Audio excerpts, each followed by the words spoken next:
Salut tout le monde, bienvenue à l'Atelier du Savoir. Aujourd'hui, on va plonger dans une véritable histoire de détective numérique. Une histoire qui a failli, mais alors failli de très peu, mettre tout Internet à genoux. Alors accrochez-vous bien parce que ce qui suit, c'est juste hallucinant. Allez, on commence fort. Posez-vous cette question une seconde. Et si une seule personne, un seul hacker, avait une clé universelle pour ouvrir n'importe quelle porte sur Internet? Ça fait froid dans le dos, hein? Eh bien, ce scénario catastrophe, on y a échappé de justesse. Et là, attention, on ne parle pas d'un petit bug sans conséquence. Non, on parle d'une véritable clé maîtresse, un passe-partout pour le monde numérique. La personne qui détenait ça aurait pu espionner qui elle voulait, déclencher des demandes de rançon à une échelle jamais vue, ou même, carrément, paralyser des pays entiers. La menace était monumentale. Alors pour vraiment saisir le génie et l'audace de ce quasi-braquage du siècle, il faut qu'on rembobine un peu. Et vous allez voir, toute cette histoire commence avec un truc mais tellement banal, une frustration de bureau à cause d'une imprimante capricieuse. On est dans les années 80. Un chercheur du MIT, Richard Stallman, est juste exaspéré par son imprimante qui n'arrête pas de planter. Il veut la réparer lui-même, il demande le code source à Xerox, et là, c'est non. Refus catégorique. Pour lui, c'est la goutte d'eau. Il voit ces codes secrets comme des murs qui nous isolent les uns des autres. Alors il lance la Free Software Foundation. Son idée, le logiciel doit être libre, accessible à tous. Et quelques années plus tard, un étudiant finlandais, Linus Torvalds, va créer la pièce maîtresse manquante, le noyau Linux. Et voilà, le système qui fait tourner notre monde aujourd'hui était né. On se retrouve donc avec deux visions du monde qui s'opposent. D'un côté, le logiciel propriétaire, c'est une boîte noire, contrôlée par une seule entreprise, on ne sait pas ce qu'il y a dedans. De l'autre, l'open source. C'est un grand projet collaboratif. Tout le monde peut regarder sous le capot, suggérer des améliorations, adapter le code. C'est cette incroyable flexibilité qui a fait de l'open source un succès phénoménal. Et ce succès, il est absolument partout, même si on ne le voit pas. La plupart des sites web que l'on consulte, ils tournent sur des serveurs Linux. Les plus de 3 milliards de smartphones Android, le cœur, c'est Linux. Les supercalculateurs les plus puissants du monde, les systèmes des banques, des gouvernements et même des sous-marins nucléaires, tout ça, ça repose sur Linux. C'est littéralement l'épine dorsale invisible de notre société moderne. Et c'est justement là qu'on arrive au cœur du problème, à la faille dans l'armure. Toute cette infrastructure mondiale si critique repose parfois sur de tout petits projets portés à bout de bras par la passion d'une seule et unique personne, qui n'est même pas payée pour ça. C'est un peu comme si un des piliers d'un gratte-ciel était entretenu par un amateur dans son garage. Et ce pilier, dans notre histoire, il a un nom. Las Collins. Imaginez un peu, pendant 20 ans, il s'occupe tout seul et bénévolement d'un petit programme de compression qui s'appelle XZ, un outil tellement bon que tout le monde l'a adopté. Mais voilà, Las est à bout.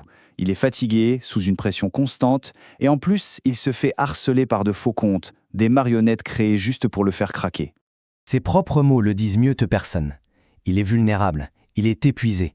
Il rappelle à tout le monde que c'est un hobby, un projet bénévole, et que sa santé mentale en a pris un sacré coup. C'est ce terrain de fragilité que l'attaquant va exploiter à la perfection.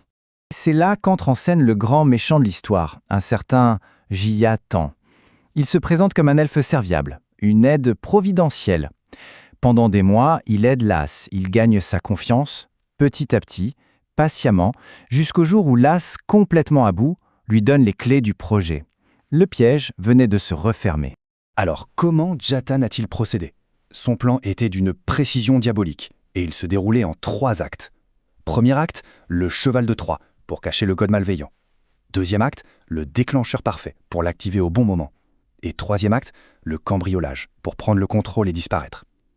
Pour la première étape, il a été incroyablement malin. Jiatan a planqué son code dans des fichiers de test. Ce sont des fichiers qui, pour un œil humain, ressemblent à du charabia binaire. Personne ne va jamais vérifier ce qu'il y a dedans. La cachette était parfaite. Et on en vient à l'étape 2, la plus technique et franchement la plus brillante, le déclencheur boucle d'or. Pour que ça marche, le code malveillant devait s'activer dans un intervalle de temps minuscule, ultra précis, pendant le processus de connexion sécurisé. S'il se déclenchait trop tôt, le système l'aurait écrasé. Trop tard, la porte de sécurité était déjà verrouillée. Il fallait un timing absolument parfait. Enfin, étape 3, le grand final, le cambriolage. Une fois activé, le code utilisait son propre système de chiffrement pour que seul l'attaquant puisse entrer. Et, cerise sur le gâteau, il effaçait méticuleusement toutes les traces de son passage. C'était propre, net et totalement invisible. 2 ans et demi de préparation, un plan méticuleux, une manipulation psychologique et une ingénierie technique de très haut niveau. Et tout ça, tout cet édifice, va s'écrouler. À cause de quoi? À cause de ça. Une demi-seconde. C'est à ce moment précis que notre héros, un héros complètement inattendu, entre en scène. Il s'appelle Andrés Friend, et ce n'est même pas un expert en cybersécurité. C'est juste un développeur. Mais un développeur avec une qualité rare, il est incroyablement curieux. Andrés était simplement en train de faire des tests de routine quand il a remarqué un truc bizarre. Un tout petit ralentissement de 500 millisecondes. Une demi-seconde. Rien de grave, la plupart des gens n'y auraient même pas prêté attention, mais lui, ça l'a intrigué. Au lieu de passer à autre chose, il a commencé à creuser, obsédé par cette micro-anomalie. Et c'est cette obsession, cette curiosité, qui l'a conduit tout droit à la découverte de l'une des portes dérobées les plus sophistiquées jamais créées. Et là, on touche à l'ironie la plus totale de cette histoire. La plus grande force de l'attaque, sa complexité, a aussi été sa plus grande faiblesse. Toutes les couches de dissimulation, de chiffrement, toutes les précautions prises par l'attaquant pour être invisible, c'est tout ça qui a créé ce minuscule ralentissement. Si l'attaque avait été plus simple, plus directe, elle serait probablement passée sous tous les radars. Bon, la question à $1 million. Mais qui est Jatan ? La vérité, c'est qu'on ne le saura sans doute jamais avec certitude. Mais les indices, eux, pointent tous dans la même direction. Une opération qui dure plus de 2 ans, ça demande des moyens colossaux. Ce n'est pas l'œuvre d'un petit groupe de pirates. Les fuseaux horaires utilisés, probablement une fausse piste pour brouiller les cartes. Tout ça suggère très fortement à un acteur étatique, une agence gouvernementale avec énormément de temps et d'argent.